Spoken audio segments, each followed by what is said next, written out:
이번에는 저희 엄지의 제왕 시청자분들을 직접 만나 뵙고 궁금증까지 해결해드리는 찾아가는 엄지 진료소 시간입니다. 자, 과연 심뇌혈관 질환에 대해서 우리 시청자 여러분들은 어떤 걸 궁금해하시는지 화면으로 만나보시죠.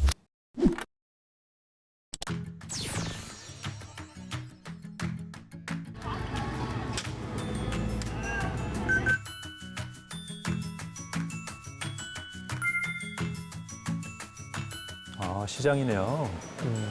사람들 많네요. 활기차죠? 네.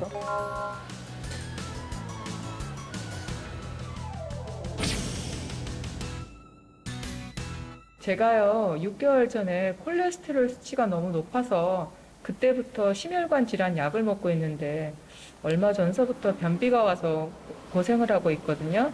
그게 그 심혈관 질환 약과 관련이 있는 걸까요? 심혈관 약 복용 후 생긴 변비, 과연 약 때문일까? 심혈관 질환 약을 먹고 변비가 왔어요. 약 때문인가요? 심혈관 질환과 변비는 어떤 연관성이 있습니까? 대부분의 심장약이 고혈압 약이라는 거를 가정하고 답을 좀 드리자면요. 네. 고혈압 약 중에 이제 칼슘을 작용하지 못하게 하는 약이 있습니다. 그 약이 장 운동을 좀 저하시키기 때문에 대표적인 부작용 중에 하나가 바로 변비이긴 합니다. 그래서 많은 약을 드시는 연세가 좀 많으신 만성질환자 분들 같은 경우는 본인의 약을 좀 정리하실 필요가 있습니다. 무슨 말인고 하면 다양한 과에서 약을 종합적으로 받다 보니 약이 조금씩 겹치는 경우가 있거든요. 그래서 주치의 선생님 한 분과 약이 겹치는 부분은 좀 정리를 하고 그리고 변비를 좀 유발하는 약들이 있으면 좀 끊어보면서 적당하게 자신이 맞는 약을 찾아가는 것도 굉장히 중요한 치료의 지혜라고 할 수 있습니다. 아니 그래도 심혈관 질환은 여기 심장 문제고 변비는 요 아래 장 문제인데 대체 이렇게 어떤 관련이 있는 걸까요? 네, 성인병과 각종 염증 질환의 원인이라고 손꼽는 이 4대 독소가 있거든요. 혈당, 콜레스테롤, 지방, 그리고 변비입니다.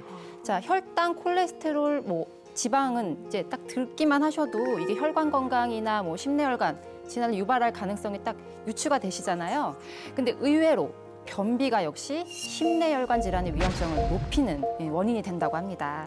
심혈관 질환이 있다고 해서 변비가 생기는 건 아니지만 변비가 심한 분들의 경우 이미 심혈관 질환을 가지고 있다면 그 합병증이 생길 위험이 훨씬 높아진다는 거죠.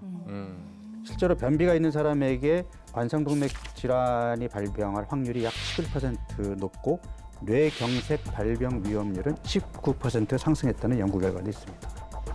네, 한의학적으로는 고혈압 때문에 혈압이 높아서 변비가 생기는 경우는 이제 혈허변비라고 부를 수가 있습니다. 혈허라는 건 우리 몸속에 있는 수분들이 부족해져서 변비가 생겼다는 건데 혈압 높으신 분들을 이렇게 두고 보면 얼굴이 붉은 분들이 많거든요. 한의학적으로는 열이 많아서 몸속에 있는 수분들이 부족해져서 변비가 왔다.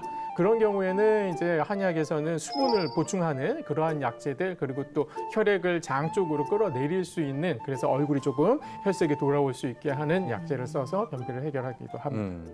자, 다음 질문 확인해 보겠습니다.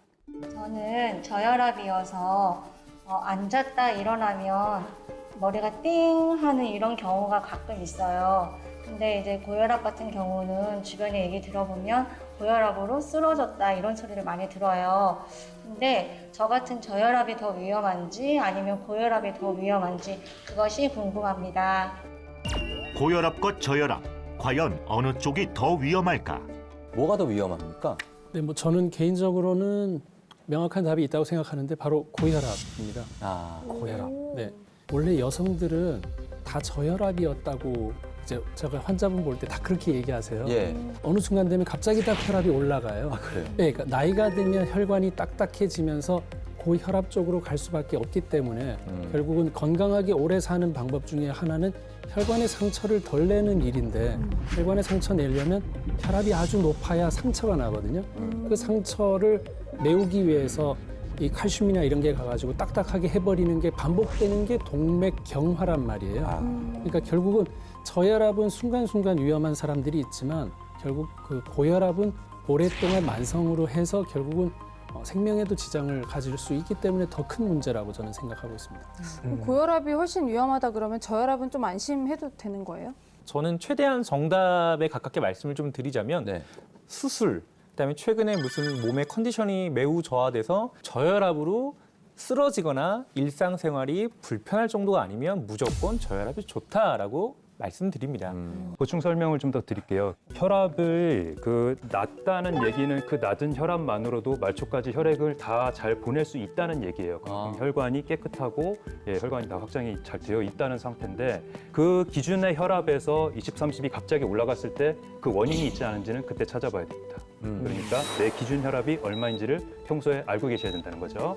네, 평소 혈압이 조금 낮은 정도는 크게 걱정 안 하셔도 되는데요. 이 저혈압으로 인한 어지럼증이 15초 이상 지속이 된다면 신체 조직의 산소 공급이 줄어들면서 응급 상황이 생길 수 있거든요. 특히 노약자분들의 경우에는 이 저혈압으로 인한 실신이 되면서 넘어지거나 부딪히고 이럴 때 골절이 생기면 이게 심한 경우 사망까지 이를 수 있기 때문에 네, 더더욱 주의를 하셔야 합니다. 예. 자, 이제는 이 무서운 혈관 질환을 피해 생존할 수 있는 방법에 대해서 저희가 알아보시겠습니다. 엄지닥터스가 준비한 솔루션 확인하겠습니다. 골든타임을 지켜라. 자, 환자의 생사를 가르는 황금 같은 시간 골든타임. 이 골든타임을 지키는 방법을 준비하셨다고요. 네, 이제 연세가 이제 드시면서 중년 넘어가면 이제 혈관 관리를 신경을 안 쓰실 수가 없어요. 조금씩 이제 노화가 되는 거는 사실이고요. 네. 제가 응급실에서 진료를 보다가 한 50대 남성분이 배가 아프다고 응급실을 찾아왔어요. 예. 배가 아프다 그러면 보통 장염 위험을 생각을 하기 마련인데 근데 좀 이상한 거는 배가 아프다고 하면서 여기를 짚으시는 거예요. 체했다 그러시는 거죠. 체했다. 그분도 심전도를 찍어봤더니 심근경색을 의심할 수 있는 심전도가 나왔어요. 깜짝 놀라서 심장 혈관 뚫는 시술팀을 빨리 불렀고 다행스럽게 걸어서 퇴원을 하셨습니다. 네. 이런 상황이 발생할 정도로 체했다고 하면서 오시는 분들 중에 한 10%, 15% 정도는 심장 문제인 경우가 실제로 있습니다.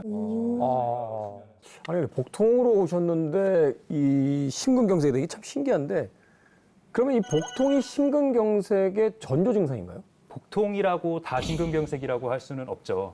근데 우리가 연관통이라고 하는데요. 심장에 혈관이 막혀서 심장 근육에 괴사가 오면서 통증이 생기는 건데 앞가슴이 띠를 누르는 듯한 양상이거나 쪼이는 듯한 양상이면 주의를 해야 되고요. 그다음에 특히 왼팔이나 이 턱 쪽으로 아픈 양상이 동반됐을 때도 심근경색 가능성이 좀 올라간다고 되어 있고 그렇기 때문에 윗배가 아프고 체한 느낌이 난다고 무시하시면 안 됩니다.